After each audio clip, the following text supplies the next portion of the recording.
Selamat malam Ibu, selamat malam teman-teman. Nama saya Bistrian Saharaniri. Sini saya akan menjelaskan 4 materi. Mulai dari materi yang pertama yaitu KLB dan wabah. Pengertian KLB adalah timbulnya atau meningkatnya kejadian atau kematian yang bermakna secara epidemiologis pada suatu daerah dalam kurun waktu tertentu. Dan sedangkan wabah adalah kejadian berzakitnya penyakit menular pada masyarakat yang penderitanya secara nyata pada suatu daerah atau waktu tertentu yang dapat menyebabkan malapetaka. Yang kedua, kita masuk pada 5 kriteria KLB. Yang pertama, meningkatnya kejadian kesakitan 2 kali lebih atau dibandingkan kejadian kesakitan yang terjadi pada yang lalu, bisa jadi hari, jam, waktu, dan bulan. Yang kedua, meningkatnya angka kesakitan 2 kali lebih atau sama dibandingkan angka rata-rata per bulan yang terjadi pada 1 tahun sebelumnya. Yang ketiga, meningkatnya angka kematian atau true death rate dari penyakit lebih besar 50% bila dibandingkan dengan angka kematian pada periode sebelumnya. Yang keempat, adanya kasus kesakitan yang sebelumnya tidak ada atau terjadi. Yang kelima, angka rata-rata per bulan dalam 1 tahun menunjukkan kenaikan lebih besar 2 kali dibandingkan angka rata per bulan 1 tahun sebelumnya. Kita masuk pada tabel maksimum dan minimum. Di sini ada contoh tabel data kasus diabetes tahun 2001 hingga 2005 di kota X. Kurang lebih tabelnya seperti ini, dan kita masuk pada grafik pola maksimum dan minimum di kasus diabetes tahun 2001 hingga 2004 dibandingkan dengan tahun 2005 di kota X. Untuk garis vertikalnya kita tulis jumlah kasus dan horizontal jumlah bulan dan tabel minimum, maksimum, dan diamati. Dimulai dari minimum, di sini menggunakan warna merah. Untuk minimum sendiri kita melihat jumlah kasus terendah pada tahun tersebut, yaitu 1 hingga seterusnya Desember. Jumlah kasus terendahnya 4, jadi grafisnya yang warna merah kurang lebih seperti ini. Dan maksimum jumlah kasus yang paling banyak di bulan Januari di tahun 2001 hingga 2004, yaitu jumlah kasusnya 8, dan begitu juga hingga bulan Desember yaitu 10. Kurang lebih grafiknya warna hijau seperti ini. Dan yang terakhir diamati, yaitu garis grafiknya itu dilihat dari jumlah kasus dari bulan Januari hingga Desember pada tahun 2005 saja. Kita masuk pada materi yang kedua, yaitu pengukuran epidemiologi. Yang pertama yaitu angka kesakitan atau mobilitas. Untuk rumus ukuran kesakitan sendiri ada 3, yaitu insiden rate, prevalensi, dan attack rate. Yang pertama insiden rate, yaitu jumlah kasus baru suatu penyakit pada periode waktu tertentu dibagi populasi yang menjadi resiko pada periode waktu yang sama atau konstanta. Contoh soalnya, pada bulan Agustus 2002 di Kecamatan X terdapat penderita diare 40 orang. Jumlah orang yang mempunyai resiko penyakit tersebut sejumlah 5.000. Maka insiden rate penyakit tersebut adalah dimasuki rumus 40 per 5.000 dikali 1.000 sama dengan 8. Jadi jumlah insiden rate dari penyakit diare di Kecamatan X sebesar 8 kasus per 1.000 penduduk. Yang kedua, prevalensi. Ada 2, yaitu poin prevalensi dan periode prevalensi. Poin prevalensi rumusnya itu jumlah penderita baru dan lama saat itu dibagi jumlah penduduk saat itu dikali konstanta. Sedangkan periode prevalensi jumlah kasus penyakit yang ada selama 1 periode dibagi jumlah penduduk pertengahan. Yang ketiga yaitu attack rate, yaitu jumlah yang rumusnya jumlah kasus selama epidemik dibagi populasi yang menjadi risiko dikali konstanta. Contoh soalnya, pada waktu terjadinya wabah mobilitas di Kelurahan Y pada tahun 1900 terdapat 18 anak yang menderita mobilitas. Jumlah anak yang mempunyai risiko di kelurahan tersebut sejumlah 2.000 anak. Berapa attack rate tersebut dimasuki rumus, jadi 18 per 2.000 dikali 1.000 sama dengan 9. Jadi attack rate di Kelurahan Y sebesar 9 per 1.000 penduduk.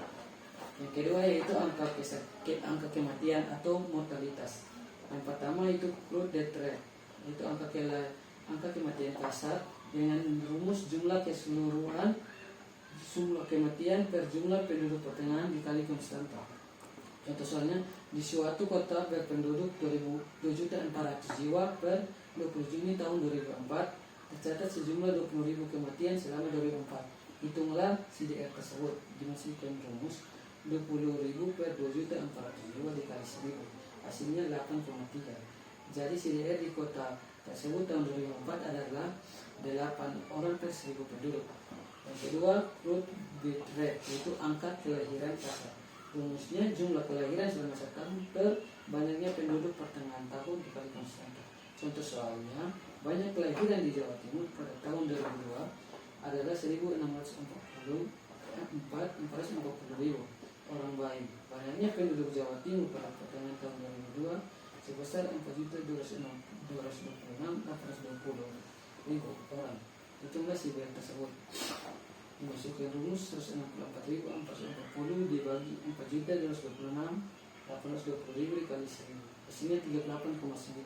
Jadi CBR di Jawa Timur tersebut adalah 39 per 1.000 penduduk. Yang keempat yaitu infant mortality rate atau angka kelahiran bayi. Rumusnya jumlah seluruh kematian bayi kurang 1 tahun di suatu daerah dalam 1 tahun dibagi jumlah seluruh kelahiran hidup dikali konstanta. Contoh soalnya, jumlah penduduk suatu wilayah yang berusia di bawah 1 tahun yang mati 70 anak, sedangkan jumlah kelahiran hidup pada tahun tersebut sebanyak 1.000 anak. Hitunglah IMF tersebut. Dimasukkan rumus 70 per 1.000 dikali 1.000 semuanya 70. Jadi angka kematian bayi di wilayah tersebut sebesar 70 per 1.000 penduduk. Yang keempat yaitu material mortality rate, yaitu angka kematian ibu. Rumusnya kematian ibu karena kehamilan, persalinan dan nifas di suatu daerah dalam 1 tahun dibagi kelahiran hidup pada tahun yang sama dikali konstanta. Contoh soalnya, jika kematian ibu hamil pada suatu wilayah tertentu tahun 2001 sejumlah 46 orang dan jumlah kelahiran hidup pada tahun tersebut sejumlah 83.000, hitunglah jumlah tersebut. Dimasukkan rumus 436 dibagi 83.000 dikali 1.000. Jadi MMR hasilnya 5,2. Jadi MMR di wilayah tersebut sebesar 5 per 1.000 penduduk. Yang keenam adalah ASDR. Untuk menghitungnya dengan menggunakan rumus jumlah kematian karena suatu penyakit pada penduduk golongan umur tertentu di suatu wilayah pada periode waktu tertentu dibagi jumlah penduduk golongan umur yang sama di wilayah dan periode waktu yang sama dikali konstanta. Yang keenam ada disease specific distress. Misalnya penyakit kanker, maka rumusnya kematian penyakit kanker di suatu daerah dalam jangka waktu tertentu dibagi kasus-kasus kanker di daerah dalam jangka waktu yang sama dikali konstanta. Yang terakhir adalah case fatality rate, angka kasus fatalitas. Untuk rumusnya seluruh kematian karena penyakit tertentu dalam jangka waktu tertentu dibagi seluruh penderita penyakit di daerah dalam jangka waktu yang sama. Kita masuk ke materi yang ketiga yaitu screening atau penyaringan. Yaitu suatu usaha mencari atau mendeteksi penderita penyakit tertentu baik yang tampak gejala maupun yang tidak tampak dalam suatu masyarakat atau kelompok tertentu melalui tes atau pemeriksaan yang secara singkat dan sederhana. Yang kedua itu tujuan dan sasarannya, yaitu yang pertama mendapatkan mereka yang menderita sedini mungkin sehingga dapat segera memperoleh pengobatan. Yang kedua yaitu mencegah meluasnya penyakit dalam masyarakat. Yang ketiga mendapat keterangan epidemiologis yang berguna bagi klinis dan peneliti. Kita masuk pada perhitungannya. Ini adalah tabel rumusnya. Untuk perhitungannya ada 8, yaitu yang pertama sensitivitas dengan rumus A dibagi A tambah C. Yang kedua spesifitas, rumusnya D dibagi B tambah D. Yang ketiga true positif, rumusnya A. False positif dengan rumus B dibagi B tambah D. True negatifnya dengan rumus D.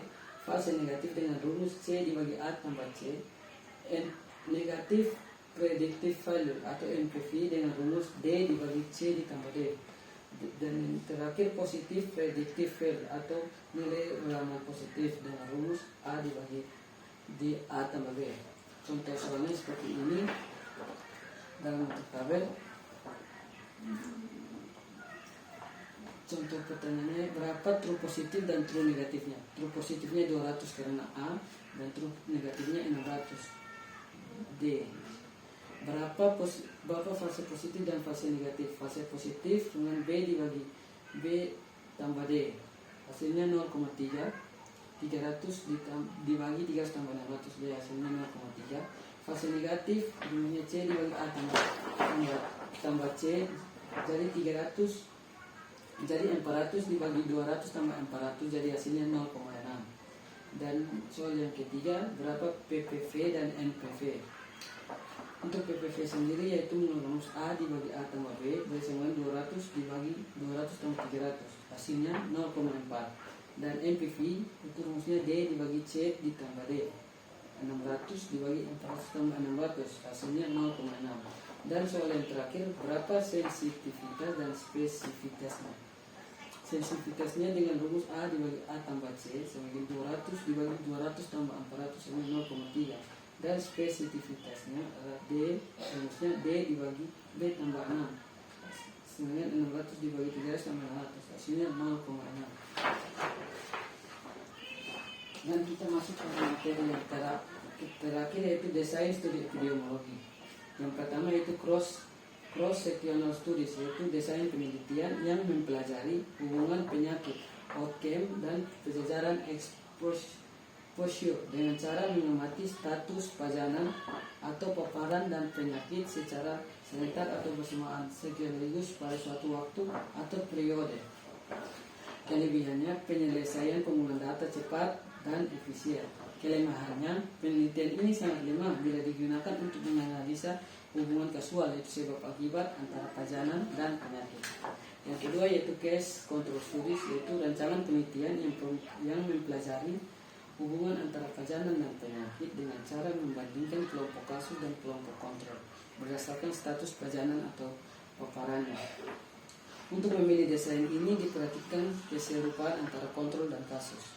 Kelebihannya relatif lebih murah dan cepat memperoleh hasil dan cepat dalam persiapan survei, dan dapat melihat hubungan beberapa penyebab terhadap satu akibat. Kekurangannya, sulit menentukan kelompok kontrol yang tepat, tidak dapat menentukan relatif risk secara langsung. Dan kita masuk pada yang ketiga yaitu cohort study, yaitu rancangan penelitian epidemiologi yang mempelajari hubungan antara pajanan dan penyakit dengan cara membandingkan kelompok terpajan, yaitu faktor penelitian, dan kelompok tak terpajan berdasarkan status penyakit. Cohort study bagi menjadi dua, yaitu cohort prospektif, yaitu dimulai dari status pajanan atau paparan atau faktor risiko dan arahnya selalu maju. Yang kedua yaitu cohort retrospektif yang dimulai dari efek dan arahnya selalu mundur. Kelebihannya, mendapatkan insiden risk dan relatif risk secara langsung. Kedua, dapat mengikuti secara langsung kelompok yang dipelajari. Yang ketiga, biasanya lebih kecil. Dan kelemahannya membutuhkan biaya yang relatif lebih mahal, lama dalam persiapan dan hal yang diperoleh. Dan yang terakhir, hanya bisa mengamati di satu faktor penyebab. Terima kasih.